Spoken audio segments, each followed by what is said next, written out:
पुणे जिल्ह्याच्या रांजणगावमध्ये तिहेरी हत्याकांडाने एकच खळबळ उडाली। रांजणगाव आगाळे रोडवर एका अज्ञात महिलेची आणि 2 चिमुकल्या मुलांची हत्या करण्यात आली। त्याचा मृतदेह अर्धवट जळालेल्या अवस्थेत आढळलाय। तीनही मृतदेह माय लेकराचे असल्याची प्राथमिक माहिती आहे, तर हत्येचं कारण अद्याप अस्पष्ट आहे।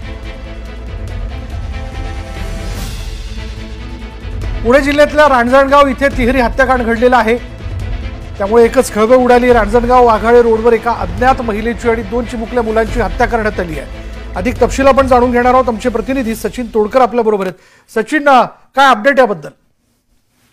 निश्चितच विशाल, अतिशय खळबळ उडवणारी ही घटना पुण्याच्या शिरूर तालुक्यातील रांजणगाव परिसरात घडली आहे।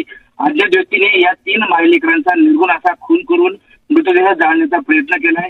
मात्र पावसाची संततधार सुरू असल्याने हे मृतदेह अर्धवटच जळाले आहेत। हे अर्धवट जळालेले मृतदेह पदचाऱ्यांच्या निदर्शनास आल्यानंतर स्थानिक पोलीस पाटलांनी पोलिसांना याबाबत माहिती दिली होती।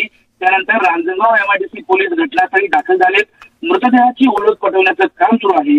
मृतदेहाची ओळख पटल्यानंतर पोलिसांच्या तपासाची पुढील दिशा ठरणार आहे। विशाल, धन्यवाद सचिन या सगळ्या तपशिलाबद्दल।